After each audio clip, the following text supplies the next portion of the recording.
So glad we get to be here together at the match. Thank you for making the commitment to yourself. We call this tapas or resolve. It's spelled like the Spanish small plates of food, T-A-P-A-S, but it really means kind of discipline, resolve, commitment. And each of you did that in order to get rid of the mat today. And what's exciting about that is that you always then get the gift of yoga. It doesn't matter, you don't have to do everything that I offer. So one person said, please be gentle today. We can be gentle and still get an amazing gift. You could also do things that I'm not offering. Maybe you diverge off on your own little thing and then you come back. Still an amazing yoga practice. Maybe you do almost nothing, but actually either sit or lay down and focus on breath, pranayama. Amazing, life-changing practice. So you can't mess it up unless you're striving and you hurt yourself, which I know none of you will do that. We are going to be revisiting my 6 truths and a lie, which sometimes like, I still don't know what that is. And I'm like, yeah, that's because it's really amorphous. That's the whole point.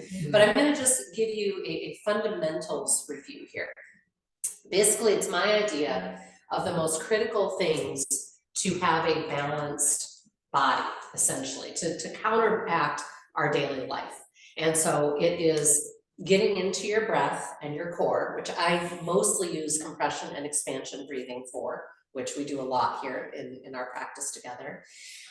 It is tonifying the back body, which we do with 2 primary movements, bridge pose, maybe with that foot hover, and some kind of jet airplane, which by the way, yours could just be standing. If you're like, yeah, I gotta fit this into my daily life, but I know I'm just not gonna get out a yoga mat, then maybe your version of it is standing jet airplane and you're doing some sort of squatting and hip pump instead of bridge pose, right? So it's more about taking the principle and figuring out what your way is to meet that. I like including some kind of spinal twist, whether it's our reclined twist, or again, you could be doing a moving twist. You could be coming into a spinal twist in a chair pose, lots of possibilities. And then I really love including downward facing dog because I think it's just such a profound strengthening and stretching for the shoulders, which again, part of that is it engages and tonifies the upper part of the back body. So it's about that balancing. And then a hip stretch, and I usually do reclined pigeon, but you could do classic pigeon. So that's my way of like trying to address each parts of the body.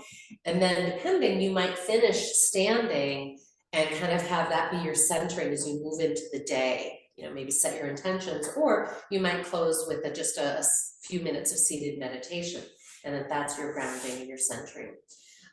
So it really is amorphous, which is why people are like, I'm not really sure what it is, but it's those principles. And I'm going to do another video. I did one before with it, but I'm going to do another video where I kind of give you combination options. Like, do you want to do a standing version of this? So that'll help. But we're going to start out laying down today.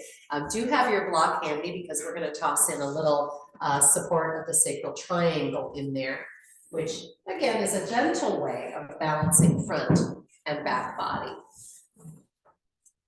I know a lot of us sit more than we would prefer for a variety of reasons, everything from work to vacation, or while getting in those TV shows, those series that you're taking on. Let's come into 3 sighing breaths, a beautiful form of breath practice that really settles and calms the nervous system. Inhaling slow, deep and wide. Exhaling softly through the mouth.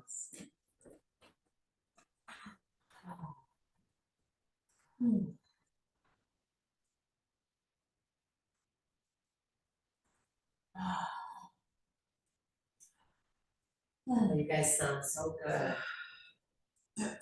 Sighing breath has a beautiful way of saying, I am here in this moment, this body, this breath, non-striving.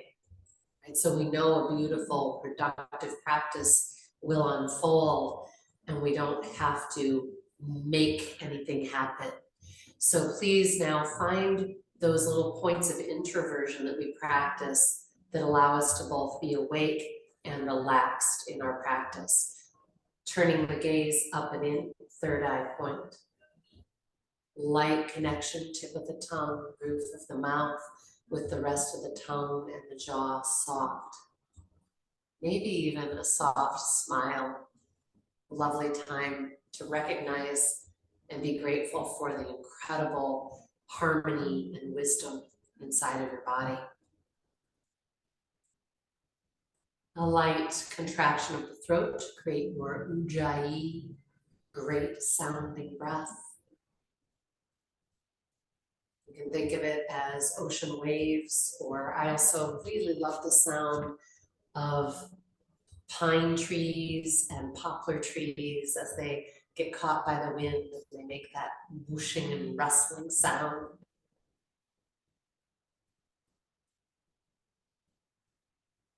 That ujjayi breath can help us really recognize the breath wave, the rising and settling of the inhale, the exhale, the gap or pause between. Let's do 3 more breaths, please, simply witnessing that breath wave.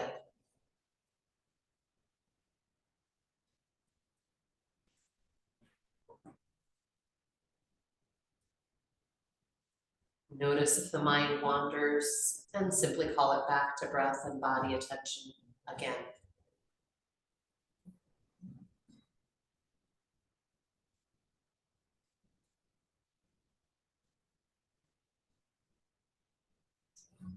The next time you're exhaling, invitation to come into your compression exhale.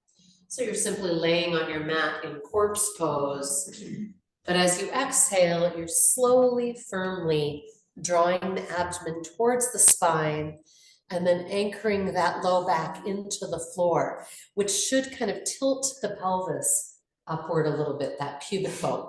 And that's how you know you have flattened against the floor. And that's important because that means you're really engaging right through that low abdomen, waking up those muscles that support the low back. Yum, yum. When there's nothing left, soften. Allow yourself to be breathed. See if you can expand it at the very top, taking in a little extra nourishment. We're going to do maybe a half a dozen of these. If you, by the way, would like to add on some ignition and awakening through the rest of the body, you could turn that compression exhale into rock pose. So just tightening the hands into fists, arms into the body, shoulders slide down and back, butt cheeks and thighs squeezing. And of course, on the inhale, softening, and if it would feel good, you might turn that into a reach overhead. Exhaling, compression, rock pose. Maybe you'd like to add a sit-up motion to that. And it should come just naturally from that deep anchoring of the center body that just naturally lifts the upper body.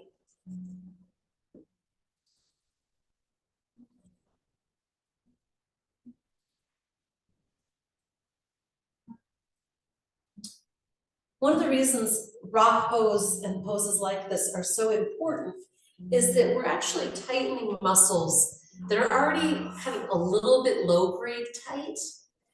And sometimes the hardest thing is to tell the body to relax. The muscles are kind of just stagnantly holding light grade.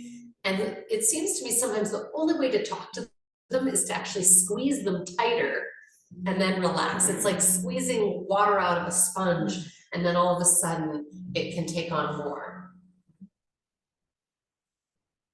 You can add any image you like, including if there's any energy that you feel you've been carrying around with you. Hurry, worry, waiting for the other shoe to drop, whatever it might be. Arguing with reality, we know that as the top form of suffering. Last time, squeezing, squeezing, squeezing, emptying, emptying, inhaling, sweeping overhead and clasping one wrist with one hand and then the other. Take all the time you need to. And then we're going to come into our support with the block under the sacral triangle. So just lifting the hips and placing that block. And keep the knees bent the entire time. If you've got the block at the sacral triangle, not in the low back at all, my hope is you're going to get a lovely little tractioning for the low spine. You do a lot of sitting or also just a lot of like lifting and bending forward, whether it's gardening or firewood or vacuuming or any of those things. This can be a marvelous release. And then exploring, if you'd like, a lengthening of the legs. Just relaxed, there's no form, no intention other than to drape the body and invite breath to come into some of those elongated areas, psoas, diaphragm, the digestive organs. Let's do a few big breaths here.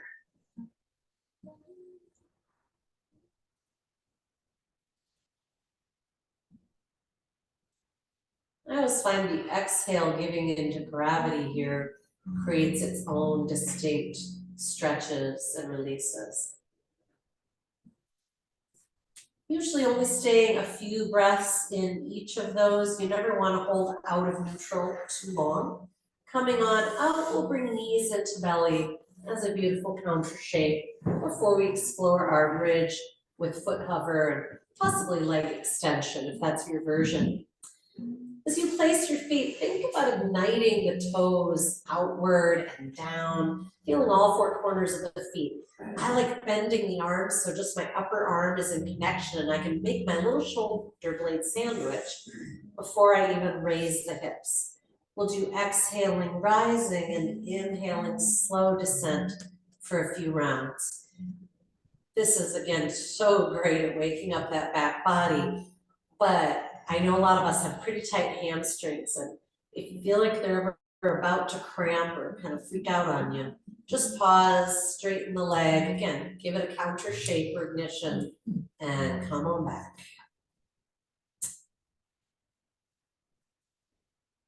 If you're feeling any pressure through the neck, tilt the chin up and back, and then as you're ready, hold hips up in bridge. I've got hands on hip bones as kind of a measuring awareness tool as I choose to hover one foot at a time very slowly. Slowly and holding long enough to notice which muscles are working. Are my hips dropping? What does it take to restabilize? And can I stay soft in the neck and the face? Would it feel good to extend the leg? If so, you're keeping the thighs the same height.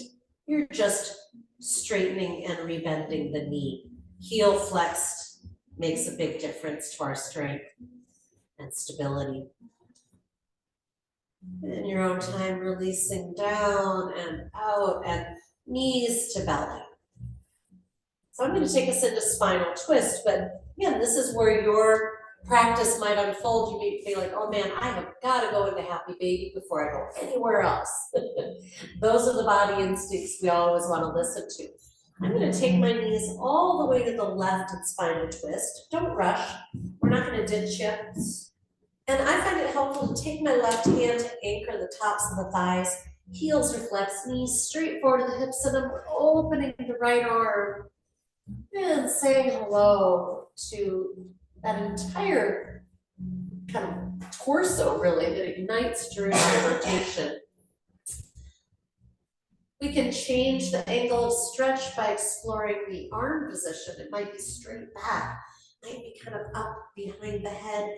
And some of you like extending that top leg into your floor hand. So in this case, the left hand, if you rotated left. That can give a nice extra stretch through the IT band and hips. And of course, you can apply a little extra pressure with the hand to bring your foot towards your ear. Where is that next big inhale travel? And bringing it all back to center to gently roll to the other side. Sometimes we use open book, closed book, as I call it, top knee opening, other knee following, or you might have those knees already anchored together. And now the right hand is anchoring them as the left arm is rotating behind. I like to think of each inhale as a little love note to the body. So inviting you to notice where breath is in fact touching you, fabric moving against your skin, and any little organic add-ons. Maybe it's rolling or flexing through the wrist, rotating the head a little this way, that. Perhaps you'd like to extend that top leg again. Many of us will feel this on that outside of the leg, but you might also feel that there's a particular kind of groove where the hamstrings and the IT bands kind of all come together. And I often feel a wonderful stretch in that zone from this pose. When you are ready to come back and just bring those limbs on in, we're coming on to our hands and knees. So if you want to kind of spinal rock from your back, or you can just gently press up from the side.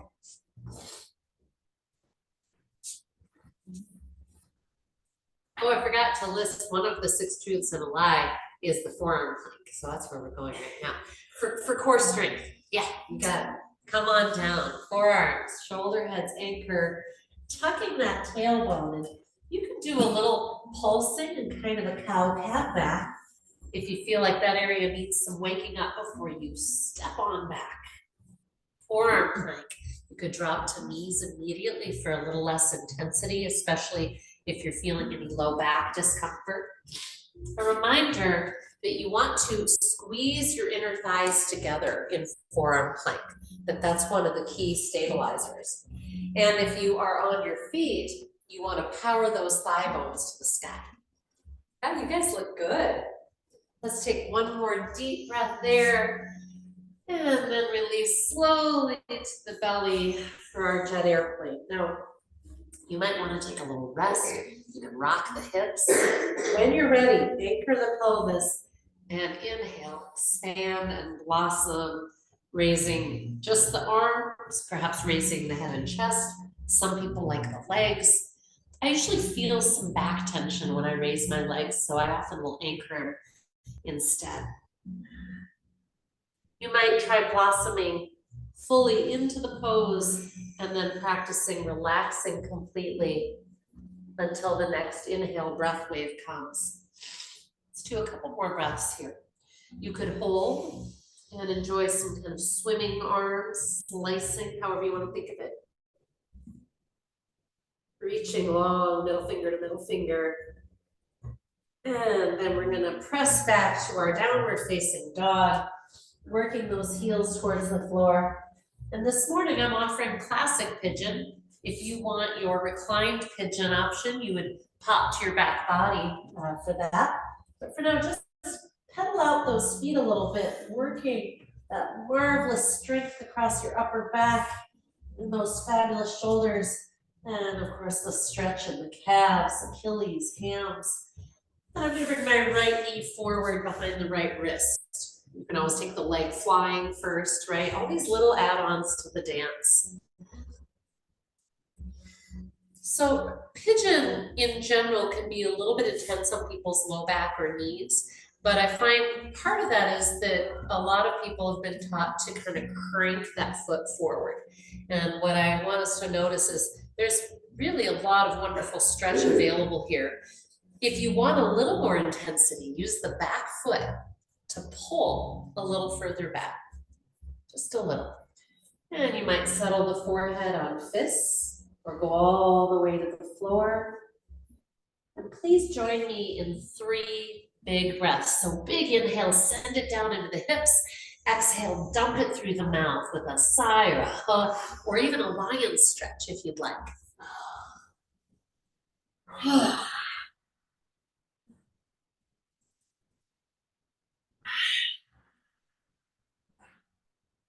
Taking all the time to come up with a nice core support, shoulders anchoring. Your choice to release to either table, give that leg a break, or you could go to your dog and raise that leg up, giving it a shake or a roll. And we'll bring that other knee forward into its pigeon pose. We're always curious, is this side different? Different level of intensity, different location, or quality of the stretch? I feel like stretches almost have temperatures and flavors. Yeah, and once again, you can use your back foot to draw back a little bit, settling the torso that enhances the stretch, and you've got that extra bit of body weight. And again, sending very intentional deep inhale down into the belly and hips, exhaling through the mouth.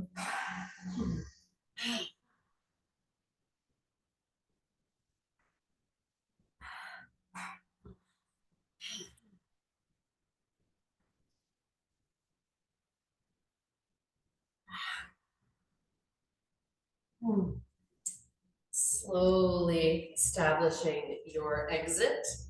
Nice intelligent hands, shoulder heads anchoring down. Your choice to either go to table or downward facing dog and letting that leg and hip have a little freedom.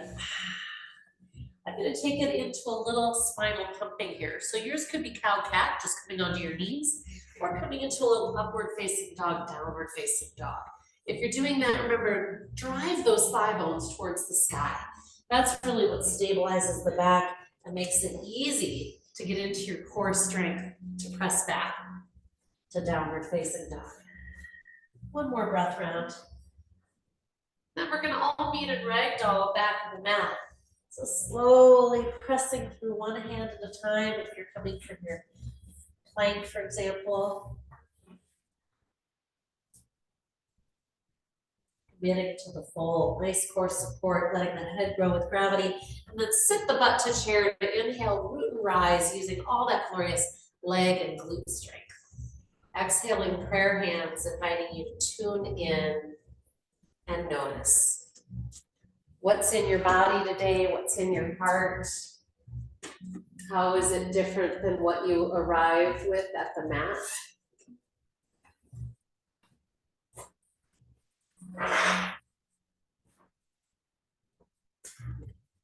Turn down the heat a little bit. You guys are toasting it and roasting it here. So I often think another fun thing to start the day with is a balancing posture. I think it's gives us so much metaphor for how to find calm and stability in the presence of the unknown, which, let's face it, every day is an unknown. So I like hands in prayer to start, but some people start out in jet airplane. It's like, again, I'd love each of us to find our version of the pose. Either way, we'd love a soft, relaxed neck, light connection tip of the tongue. I start with my big toes touching and the other toes spreading because I want to feel the ignition of that tree trunk right between the thighs. And as you're ready, just bringing one foot into kickstand as much as you can, rotating that thigh out. Maybe you're coming up to the calf. Some people like coming up to the inner thigh. Just please make sure if you're doing that, that you're not cocking that hip out to the side, that you're able to sustain inward pressure. Tune into the breath here. Slow, deep, and wide, even if you're losing or wobbling in your balance, and then letting your tree limbs.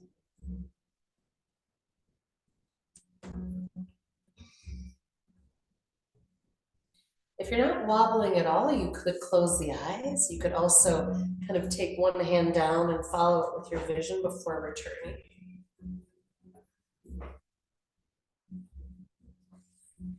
And a slow dismount back to center. And we'll find the other side. So of course, there are a lot of great balancing poses out there. Tree is just such a beautiful classic that I find is not very difficult on the body. There's a lot of wonderful balancing poses, but they can be pretty intense on wrists and other stuff. So you could always intersperse a different balancing pose into your practice if you recognize, you know, I really like that idea of finding calm inside of instability in this life.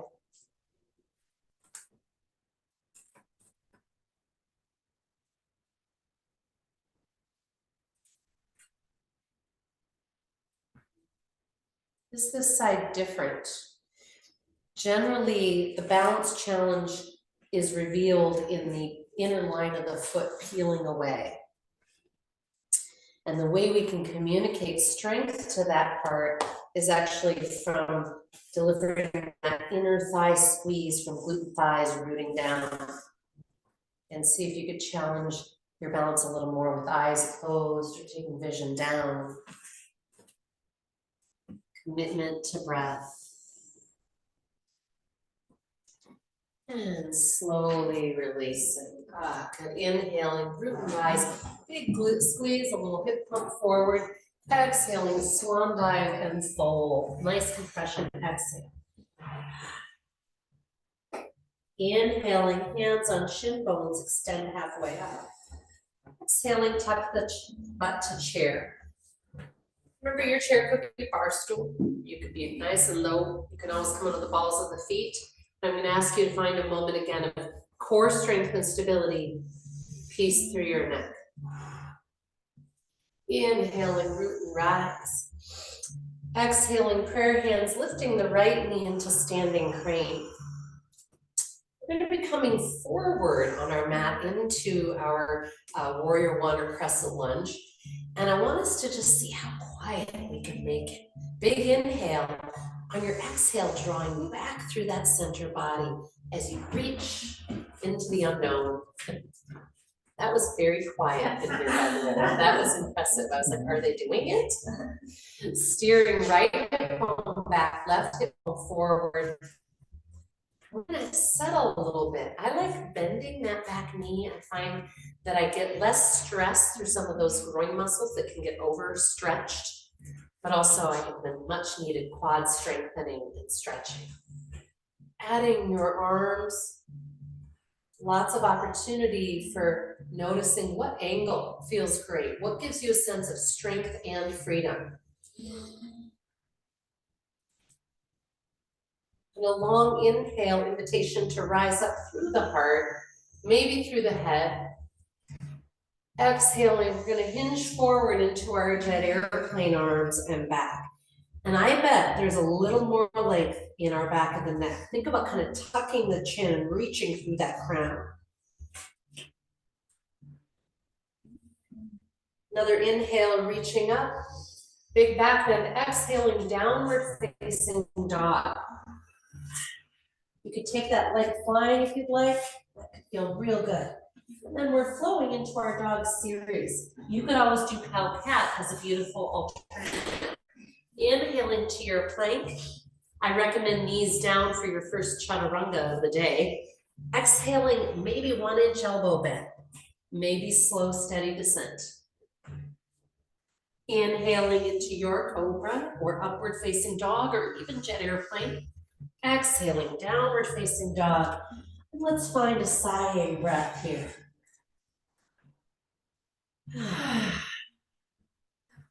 Slowly walk those hands back. Take your time, really lengthening, pressing through each movement. And folding. Inhaling, extending halfway up. Is there more? Exhaling, tucking that tailbone, sit to chair. Couple of breaths just bobbing on your way. Long inhale, rise. Exhaling, prayer hands, left knee lift, standing crane.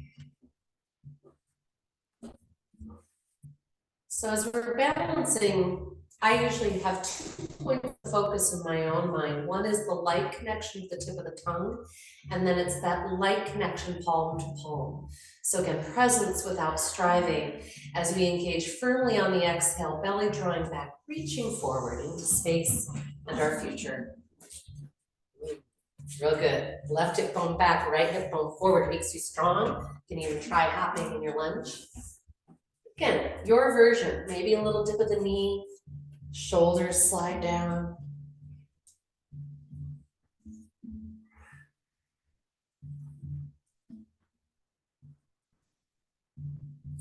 Opportunity for a little back bend, which remember, you're never leaning back. You're actually reaching forward and up And then slowly hinging forward into your jet airplane. You don't have to go a certain depth. You might be parallel with the floor. You're never sitting on the leg. We're beautifully core supported. Hello, thighs, right? Inhaling back up, again, back bend or no, before releasing to downward facing dog. Thinking about lifting that foot rather than dragging it. Let's find our sighing breath. You guys sound so good. Cow cat or dog series or alternate spinal pumping. Inhaling to your plank. One way to check that you're really in your core is you should be able to hop, unless it hurts your foot or something. Exhaling chaturanga. Again, maybe it's just a 1-inch elbow bend. Really check where your integrity is. Inhaling either cobra or upward facing dog or jet airplane. Exhaling, press back, downward facing dog. And slowly walk those hands back. And I'm hoping you're just really luxuriating in the kind of length of the body. Enjoying the fold as you blossom and inhale, feeling those stretches in the low back in places that you can't even touch with your hands. On a long inhale, rise. And resolve in prayer hands. And let's just take a moment to ground and steady. Sometimes folks get a little lightheaded coming in and out of folds and stuff like that. So it's nice to,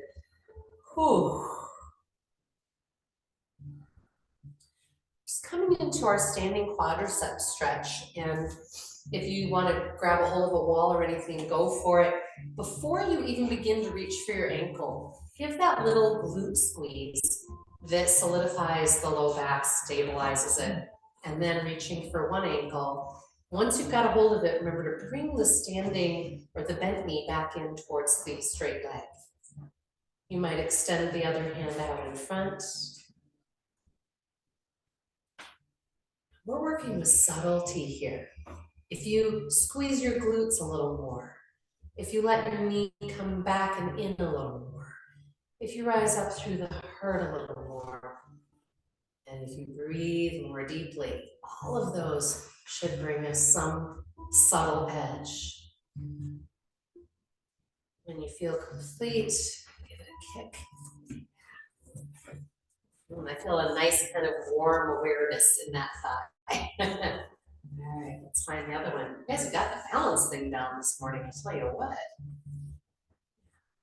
So again, we know that our ability to balance is that rooting through that inner line of the foot that comes from up above.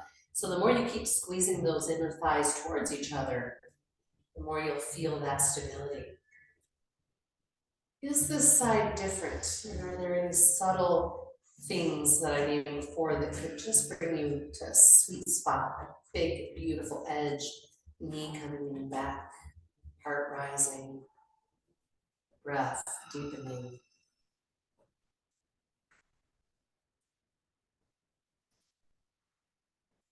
You just kick it out. You got it. Inhaling, rise, big glute squeeze. On your fold, we're going to hold and just see if we can go a little deeper.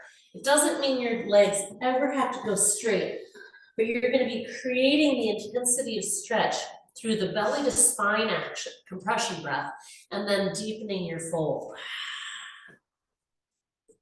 Hands could be on the floor. They could come behind the calves if you want a little strength assist from the arms. Just make sure the majority is in the belly, or you'll end up kind of pulling the low back. I know some people like their arms suspended and kind of wrapped around opposite bicep.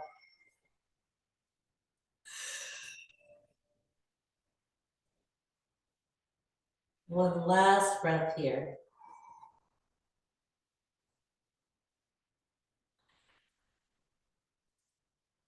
Extending the spine halfway up, next inhale. Exhaling, slowly walking forward. Walking forward, we're going to come all the way into our plank. So finding that exact right length, and by the way, if this is feeling like a lot, you could always come onto your forearms.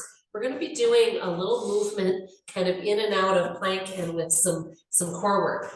So I'm going to inhale, send my torso back into downward dog, right leg flying. I'm gonna exhale, come forward like I'm coming into a plank and bring my right knee across to my left elbow. So it's a little spinal twist with core work, right? And you could be working a little bit of this in table. I know it can feel a little less easy actually because of the floor and angles. A couple more times. Keep those arms stable. Keep them working equally. Yeah, that back leg doesn't move. Don't let it collapse or rotate. Whew, lovely, folks. All right, either coming to your knees or either a little cow cat, or we have a nice front body opening for those whose knees can handle this. Kneel, let your hips come back to your heels and send the pelvis towards the ceiling. So just a nice opposite shape, pulsing. And if you really get your ribs high, you can end up getting a great stretch through the kind of chest and arms as well. All right, and returning. And your choice, start in plank or downward dog. Either way, send back downward dog, left leg flying. Working that right heel towards the floor. As you come forward towards your plank, remember you're rounding into your back, a little cat back, and you're crossing the knee over. Keep your vision towards the center line of the mat. That'll help your stability. Good, nice slow movements. Beautiful, Jai, you guys sound great.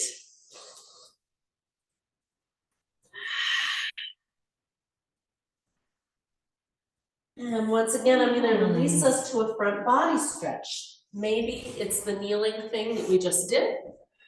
Maybe you want to come all the way to your belly for bow pose, where we're clasping both ankles. Either way, the glute ignition, again, is what opens the front body and supports the back, stabilizes it.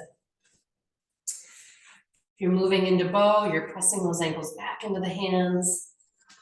And again, if you're in that kneeling pose, just enjoy finding your edge.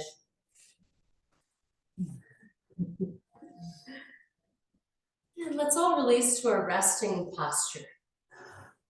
Yeah, you're like, oh, I haven't had one of those in a while. Yeah, maybe you're on your belly. Maybe you've just taken the knees wide for child's pose.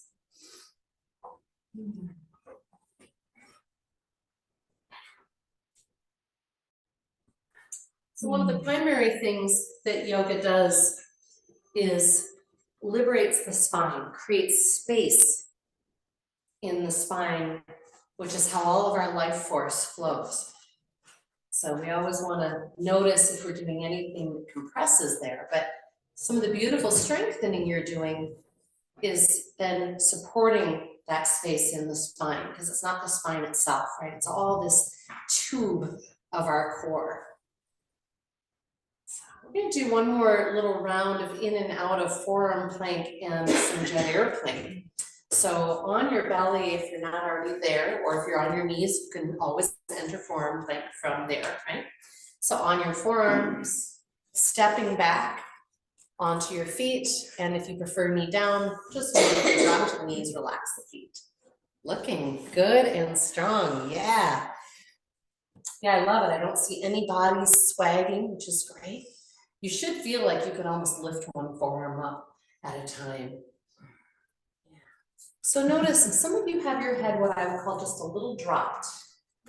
Yeah, try to find neutral and notice how that adds additional strength. And when you feel complete, and that might be now, it might be a few breaths from now, come on out and in your own time blossoming into jet airplane, or you could bring your arms straight out to the side. I took to call from this pelican pose on the retreat because we got to watch them. They're huge, huge wings, swooping and diving and fishing. It's pretty spectacular. And when you're in your flight, sometimes it feels good to, again, make little changes to your wings.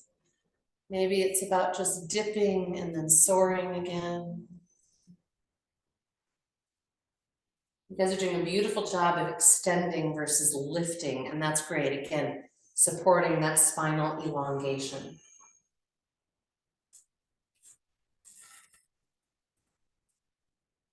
In your own time, pressing back to your child's pose, or if you prefer downward facing dog.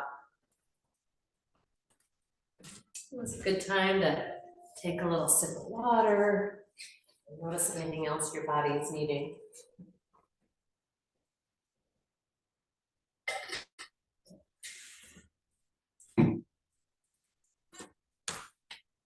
I'm going to be coming into another little flow with you guys, adding a little spinal twist option. And I just want to point out that if your low back feels unstable, or you've got something tweaky or torquey going on, sometimes a power engaged spinal twist is not necessarily the best thing, especially if it's balancing, because everything's going firing, hold them together, right? So if you wanted to, for example, do some spinal twisting that's more relaxed, you could do what we did at the start of practice, or you could even do a chair pose version, because then you're not dealing with balancing. We're going to be doing lunge with prayer twist. So you're in a lunge, and then you're bringing that elbow to the thigh, and perhaps rotating and even adding the movement of your vision, which is always destabilizing in a good way. So when you're ready, we're going to come from the back of the mat again. I just think it's an amazing practice. By the way, a really fun thing to do if you're just like hanging out at home, having conversations, I don't know, is walking backward. As long as you're in a safe space, you know, it's behind you. But again, it wakes up our brain and our muscles in a very different way, as does this versus just stepping back. Again, if you've got any knee ankle stuff and you want to step back instead, you'll be able to do that and join us. Otherwise, starting at mountain, back of the mat, big toes anchoring, other toes spreading, feeling that true sense of root and rise. That is what ignites the most space in our spine, liberating all those passages for the nerves and information to travel. Light connection, tip of the tongue, soft ujjayi, soft gaze. Inhaling, sweeping out and up. Enjoy the journey, reaching long from the heart. Is there more?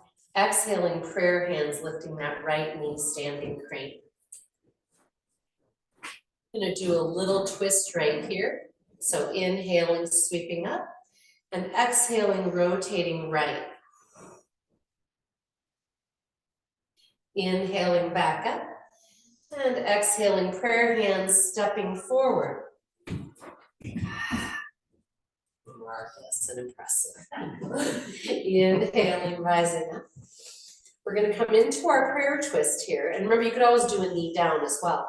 But make sure your stance is long enough and that right hip bone is drawing back so that it feels easeful to place the left elbow. And I always just start there. I still got my right hand on my right hip.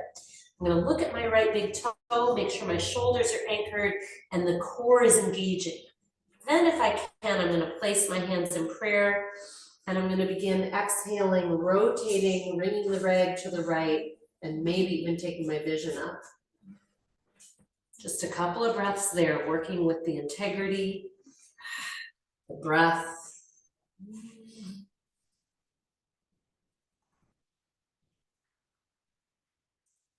Releasing the hands to the floor. I'm going to plant the right hand inside of the right foot and lower my back foot flat, 90. If this just feels awkward as heck, grab your block and put it under your hand. You can also come up on fingertips, or if you know this is not going to work for you, bring your elbow to thigh in your classic lateral stretch. Otherwise, right here, open up through that left arm. We're going to come in and out of that and close and then open. So you've got your right hand on the floor. You got it. Or a block, or elbow to thigh. Beautiful. One more opening, and see if it would feel good to bring that hand around behind it, a partial bind. Back and the hand settling. You got it. Slowly unwind that, plant the hands, and step back to your downward facing dog. Again, if you want to give that knee a wag and a rotate, or you could do that in table, that'll be less weight on the hands. Noticing what's in your body, and are you enjoying this hold right here? Or would you rather flow or rest? Working that deep stretch, the heels towards the floor. Got it. Now we're going to slowly walk the hands back. Again, the more you can make this an extension through each shoulder, it's so good. We know we need to do weight bearing above our head, and this essentially is that. Inhaling, extend halfway. Exhaling, tuck that tailbone to your version of chair. This is a beautiful place to think about that robot belly, that low abdomen. That's what's supporting here. So if you're kind of letting your butt collapse out behind and your belly collapse towards your thighs, you're missing out on this strength right through here. Inhaling, root and rise.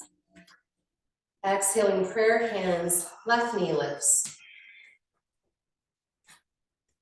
And I know we were just in a fold, and so balance can be a little funky. Take a nice inhale and ground. When you're ready, reaching up on an exhale, rotating left. Just a nice spinal twist here.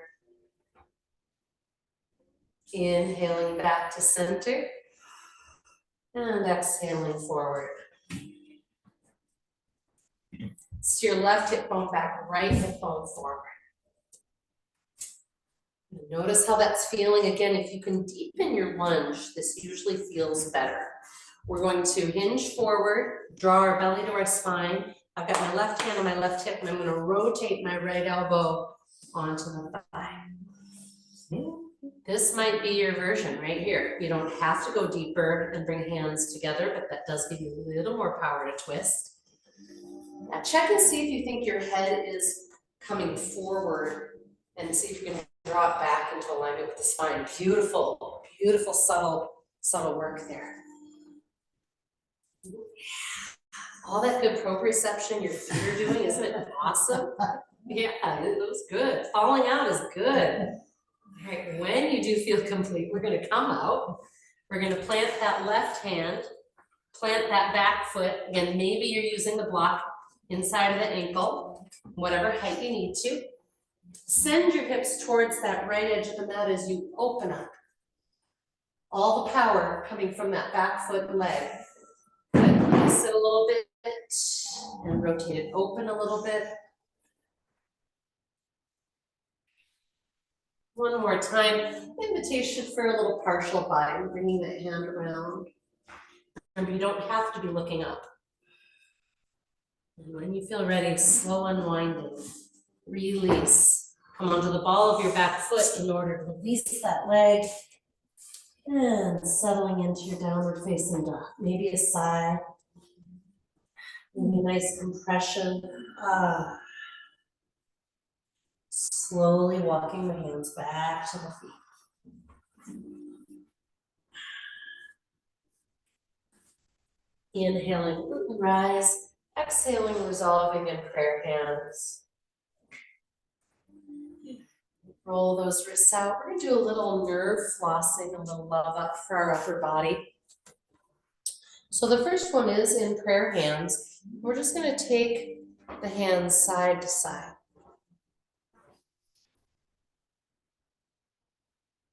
Is there anybody not feeling something in the forearms, etc.? Oh, you're all getting something? Okay.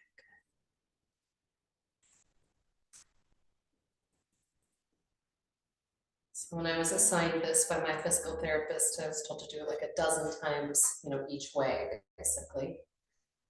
And maybe a few times a day. And it really made a very fast difference in numbness, tingling, tennis elbow-y kind of stuff. Yeah, let's let that go. A lot of what we experience in our hands, carpal tunnel kind of irritation stuff, a lot of it actually is coming from right around the spine, either the tight pecs or up through the upper back, things being impinged. So another one is we're going to be a waiter with our tray of drinks, and tragically, you're going to dump that tray of drinks out and down. But when you bring your hand back up, just imagine those drinks repopulating. No harm, no foul.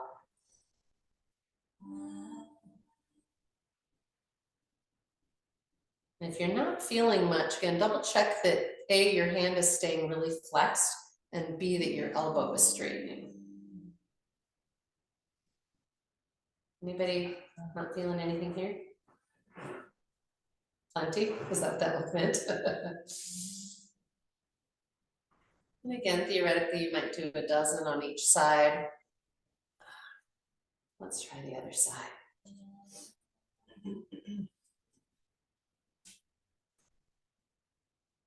Yeah, I find it very interesting. Yoga, you know, has so many subtle benefits and things that we aren't even aware are happening. And one of them I realized at some point is that it was making me so much stronger for doing massage and body work. And part of it is that all that intelligent hand spreading really ignites the forearm, which of course are my gripper muscles. And it's just been, and strengthened me in myriad other ways. But that was one that was so subtle to me. And yeah, I was like, oh yeah, yoga changed that. Marvelous. All right, the last one, hand is in front, and then you bring it behind to get the tip. Someone's gonna put a little payola right there in your fingers, and you kind of bring them together. And then hand comes in front again, and then back behind. And again, here, one of the key pieces will be, are you getting that elbow straight? And that's usually where you'll feel some of that in the forearm and elbow place.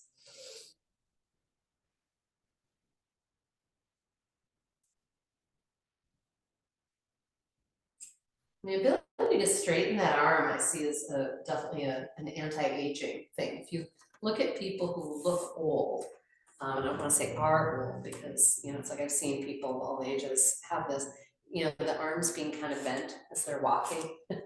That's just one of them, the shoulders a little forward. So one thing you kind of want to notice when you're walking is the back of your hand showing forward, and then somebody behind be able to see your palm. If so, you've got a rotation forward in your shoulder head, and you're maybe too tight through those bicep tendons. So you want to be really watching for that as your clue that some balancing and strengthening and stretching is needed. And you could keep going with these, and hopefully I've inspired you to maybe do a few more this week sometime. But when you're ready, roll that out. We'll just bring those hands behind in Yoga Mudra, coming into one of the best openers for the chest, but also as you pulse those hands away from the butt, whether you're doing it standing or in your fold, you're getting some release through the intercostals and all around the shoulder blades and those trap muscles.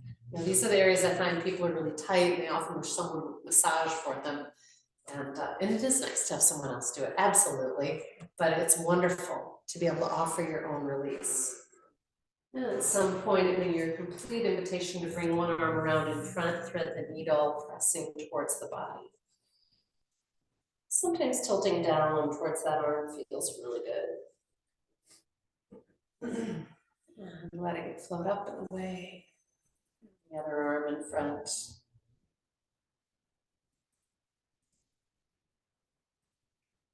We're going to play a little here with eagle arms, and if trying to do eagle arms just doesn't work at all, and that sometimes is the case, then you would just come back into this, thread the needle, and work with it, breath, you know, release it as you need to, and return back in.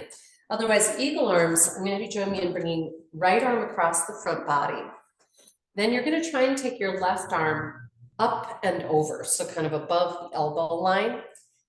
And then you're going to try and kind of rotate them around and see if you can kind of slice the fingers of your right hand onto kind of the pad of your left thumb. So sort of in palm to palm. You got it.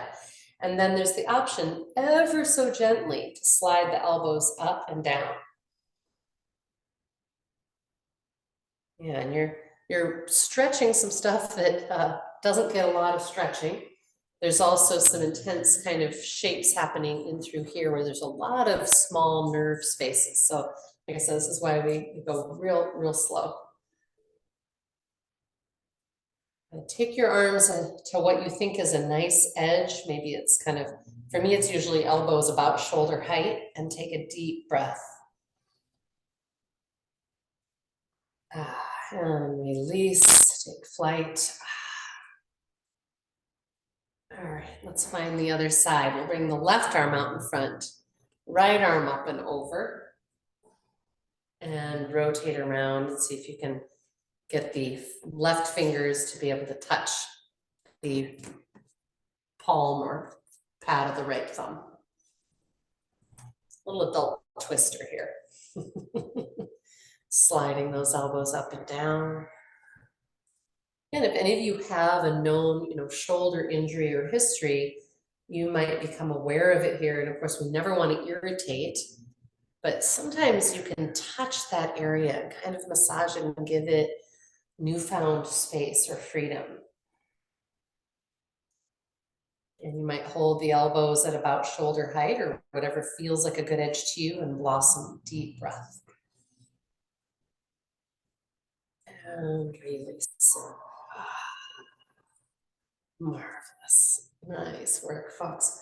So there is a standing version of eagle pose that I'll show you what it is. And if you prefer that, go for it. I'm going to actually invite you to do the laying down version with me because I find people are much less likely to irritate their knees or groin or hips or low back.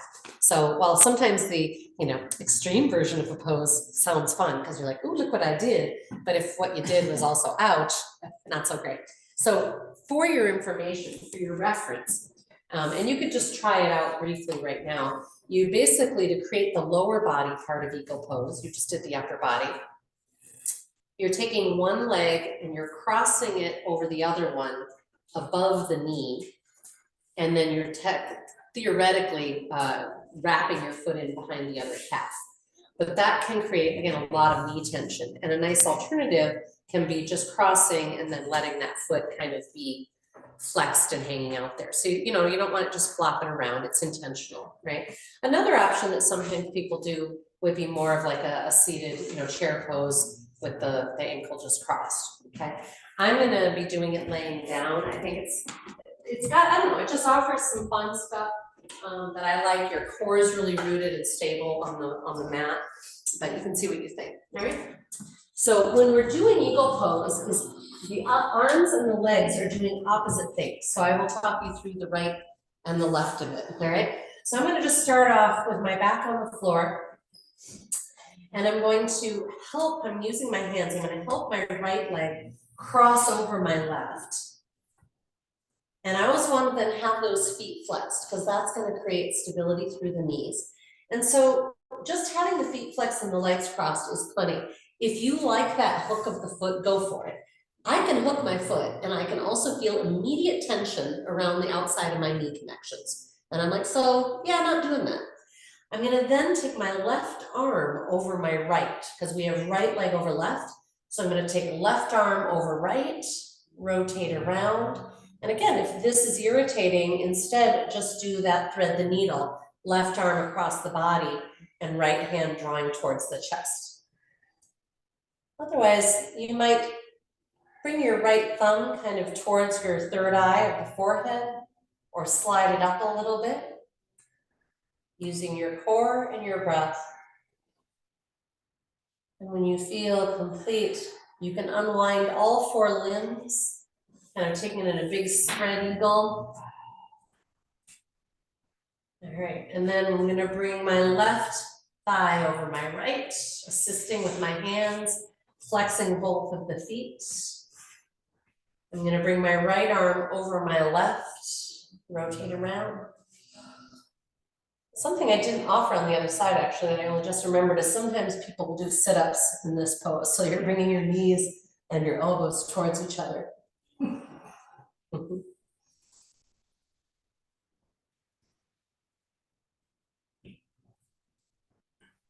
And in your own time, unwind, spread eagle, all four limbs. And come on back. Marvelous. I'm going to take my right ankle onto left thigh and just wag. I'm going to wag that right knee away.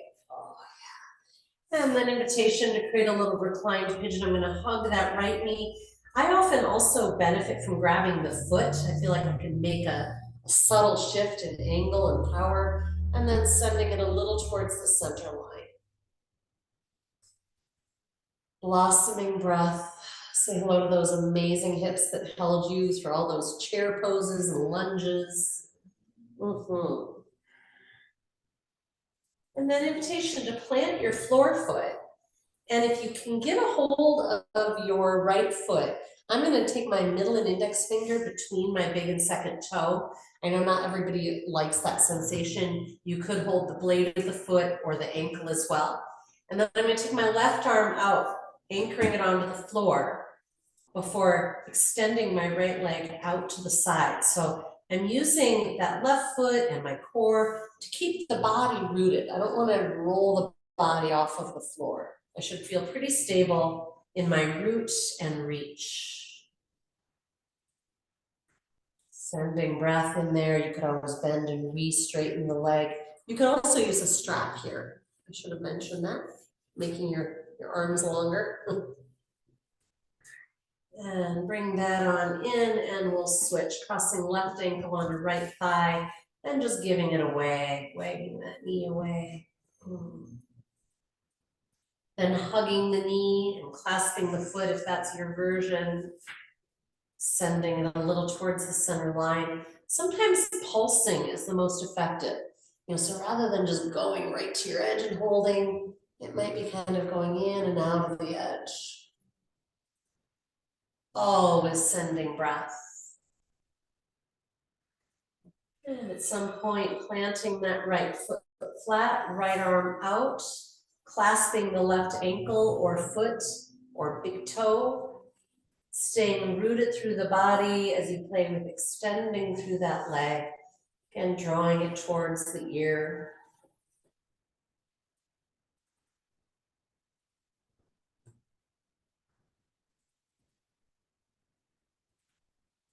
When you feel complete, inviting you to bring it on back.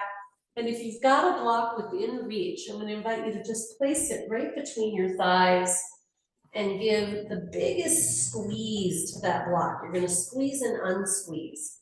And I'm offering this because we've done a lot of intense stretching and using the pelvis to hold us in balancing poses.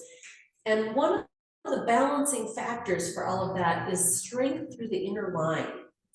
This is also what will help bring our weight into the inner line of the foot, whether it's for walking or balancing poses. It's wonderful for low back stability. So just squeezing and unsqueezing.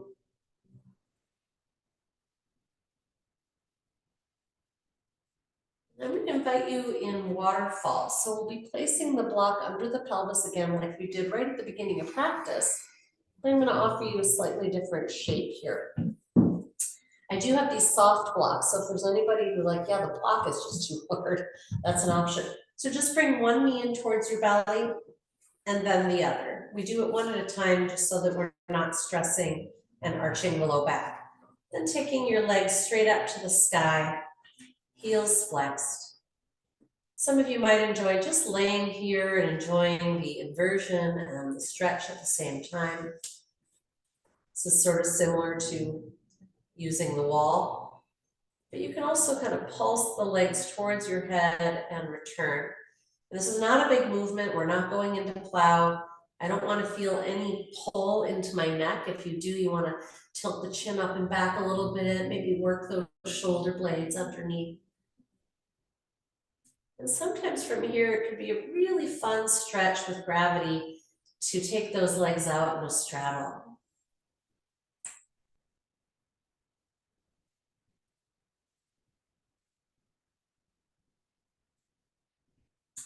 And you might bring those heels into butterfly. And if this feels good, enjoy here. If you're not appreciating the pressure of the block against you, remove the block and come into your butterfly pose. Any little add-ons that would feel just right. I'm kind of bringing one foot towards my chest or belly and letting my body kind of roll side to side. I'm asking you to please notice what your body would like as a resting shape today.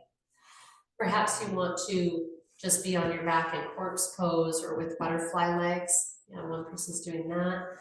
You could go to the wall with legs up the wall, child's pose, embryo pose. a lot of great options. I'm going to be coming around with a shoulder press. Let me know if you prefer that I skip you.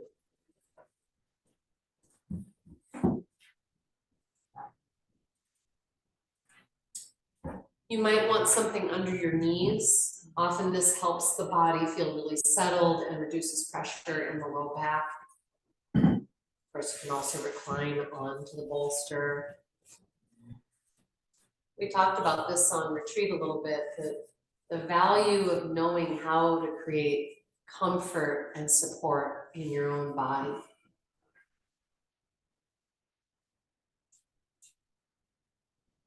Once you're settled, actively turn your gaze up and in towards that third eye. And invite a great softening through all the muscles of the face, scalp, tongue, jaw, cheeks, lips, and moving on into the throat and the neck. The body gradually growing more heavy. It's as if you're finally giving in to gravity, letting it have your framework and all that's inside.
Please become lightly aware of my voice, inviting you to expand your breath, sending a little love note to your entire body, end to end, side to side, everything in between. This whole universe that is you. And you might scan that universe. You're curious about any wisdom messages from the body, and of course the heart, the mind. Where do you encounter wholeness? Where do you encounter perhaps challenge or dis-ease? ease of any kind. What is needed? What's needed for greater wholeness, greater ease in your systems?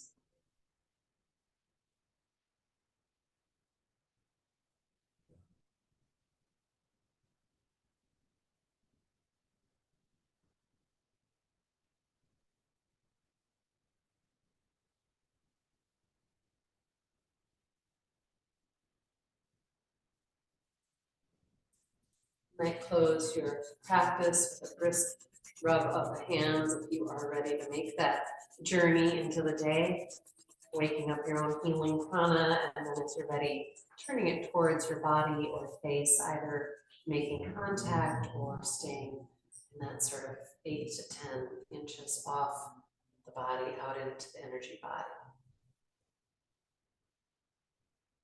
I often have the mantra affirming wholeness, affirming goodness, affirming peace, shanti. What would your mantra be? What is your little love message, your little affirmation?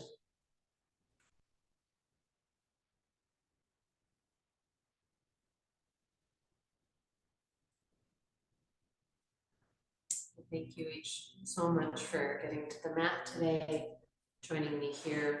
Always such an honor and a pleasure, and you guys look so strong. Just awesome. I hope you have a great week being you. I hope you get inspired to do at least a few of those things, kind of the 6 truths and a lie, right? Just waking up that back body, giving a little twist, a little core, a little breath. You can do it. And we'll see you next week. I look forward to it. Namaste. Namaste.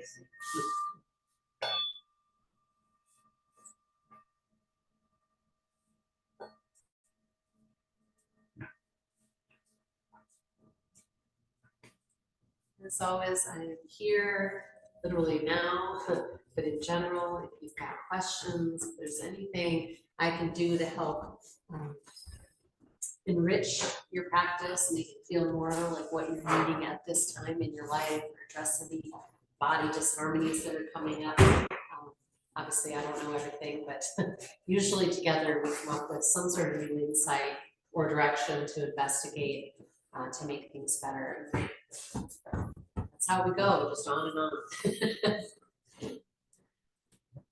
Thanks to you guys for joining me here on Zoom. I'm so grateful you did. Hope you feel awesome.